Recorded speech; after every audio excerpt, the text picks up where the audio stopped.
commandeered it now. That's right. Just well, I mean, crank it up and drove off with it? Well, yeah. Well, they used, anyway, they used that to get their truck out with it. And so he asked me, he said, would you go down and talk to Charlie and tell him that I want to make it right, ask him how much he charged me and how much I'll pay it. And so I went down and told Charlie. Charlie was mad. He was mad? Yeah, well, I can understand why they did it. Well, he was mad because they used his backhoe without permission. Yeah, well, I can what was the guy going to understand. do up there? Like, I would probably done the same thing. Did he live close by Bluff Creek? No, he lived right down here. So he had to come all the way to town to get it? Well, no, the backhoe was up there. Oh, it was up at Bluff Creek? Yeah, it was up there. It was on a job up there or something. Oh, okay, And okay. so but anyway, they used the backhoe and pulled themselves out. And then the next thing, of course, I knew was, of course, when everything busted and John, they had the film and everybody went up. I didn't go up, but Jim McLaren and some of them went up there to see the film. And but anyway, that's more or less what I saw. Yeah. Well, you've seen the film or versions of it since. Oh, yes. Well, yeah. John brought him down there the next Labor Day weekend, I believe, which almost a year. And he brought it down and we viewed it down there. Yeah. But also, John came down the next spring with slides. When we went up the creek, a whole bunch of us went up there, and John would hold the slide up like that, and he'd say, Al, over there, just by looking at the slide, he could tell where it walked, and he'd say, right there, there should be a track right there, and was able to feel underneath the leaf mold where the tracks had been. This has been a year later? Yeah. Well, I'd been in spring, after about probably June. After the okay, not a year, but maybe 3/4 of a year, something like that. Yeah. Well, I noticed that sand down there tends, if it doesn't get a lot of water coming over it, it does tend to hold impressions a long time. Well, you see, what happened was, Bob Titmuson cast those afterwards. Yeah. We left, and he cast those, and that left a bigger hole, probably was. Yeah, and it made it even more, longer lasting. Yeah. But anyway, that's pretty much as I know it. Now, what were your impressions when you saw the film? Well, I was impressed when I saw the film. I was disappointed because there were no facial features. Yeah. I was disappointed. But other than that, I was impressed. But that disappointed me. I was sure that it would be. Did you feel it? Did you feel any way it got anything to the facial features in harder to see or something? I'm sorry. Any way they blittered them out, or couldn't the film done naturally? It was just. I don't think that was it at all. I think just the fact it blurred. Well, that was John's copy, right? Yeah, right. That was the first copy, I think. First. Yeah. Now, I don't know if you're aware of photographic copying, but when you copy down from a 25 speed Kodachrome into a 160 speed duplicating film, it's about 4 times less quality. Yeah, no, I don't think about it. Yeah, well, what I'm saying is, some of the transparencies that I have observed off Roger's master do show facial features. Oh, you? And quite well. Yeah. Yeah, I just wanted, to make you aware of that. Roger made these transparencies off of it and let the film get away from him. I don't know, who knows where it is, but these transparencies are just so fabulous. I mean, they're just fabulous as pieces of celluloid. The images are just great.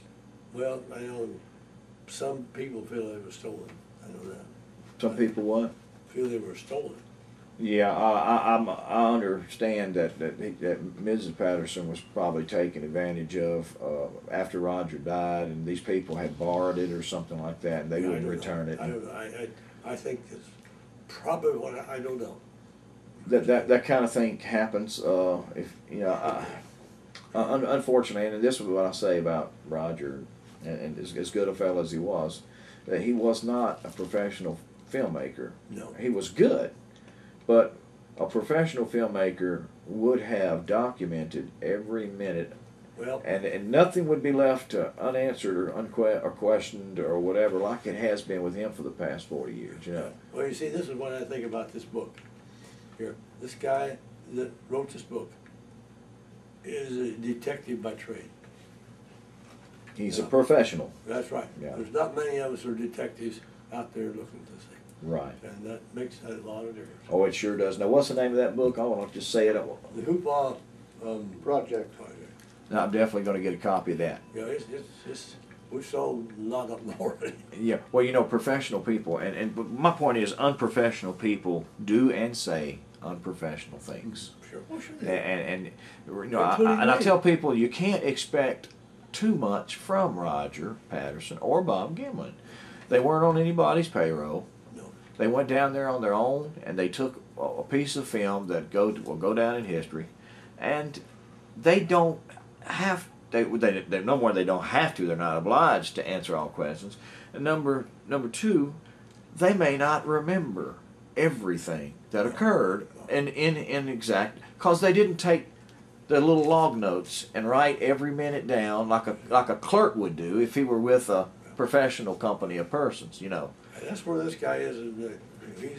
He writes he sweats the details, doesn't he? That's right. I've done the same thing in my books. I've taken depositions and the date, time, and place people were, and over years. And everything I do, I document on the same day with people, on witnesses, you know. But what Roger did get done, and however he got it done, is irrelevant to me. But however he got it done, and I've looked at the thing well enough to know that it is accurate and authentic. He got a fabulous piece of film that nobody else has been able to do. Well, you know, it's just like I saw a film in Africa.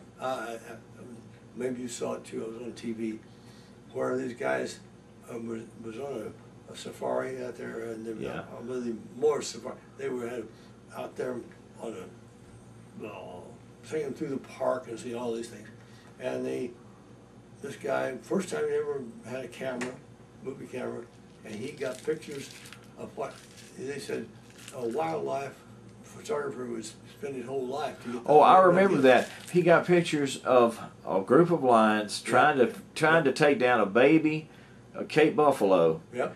And it fought them all the way over to the water, yep. And then a crocodile grabbed it by one leg. They had it by the other leg, yep. and the whole herd of buffalo came back and took it away from both of them. I know that was great. How they do that? They came back in mass, and they sat back and watched those lions defeat the crocodile and outpull him.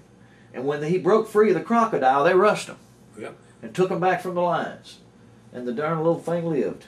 The heck. Well, yeah, right. It was, but like you said, all your life, you try to get somebody you never. A professional person. I heard them comment, because they had a show on National Geographic about that. It says every videographer, wildlife videographer's dream is to get something like that on tape, and to have this guy just happen to be at the right spot at the right time. And he was the equivalent of Roger Patterson for that. Yeah, that's right. Well, you know, we had an opportunity in Yellowstone this year to take something unusual, and it wasn't to, I'm sure other people see it, but it was a herd of buffalo fording the river. Oh, really? Yeah. I bet that was a spectacular It was, sight. and we had a movie camera, we didn't move. But you were busy watching, weren't you? Yeah. I've been to Yellowstone, and they say, they had little warnings up there, don't mess with the buffalo. No, I know. And evidently the buffalo are the worst for trampling and hurting people than even the bears. Oh, yeah. And right after we left, some dude stopped and got out and walked right up to a buffalo and stuck a camera right in his face, and the flash went off. And that buffalo pinned him up against the tree and worked him over. Like to killed him. Oh, yeah. Yeah, we have in my area, I know where they're at, just a little ways away, Buffalo Ranches, and I see them all the time, but I mean, they can take you. And they decide to move, I mean, if there's a fence, they don't care. Oh, I know. It's Oh, yeah. gone. They take the whole fence down. They just go through it. You can't, I don't care what size fence it is. They just keep pushing the buffalo till it's over. I know. They like a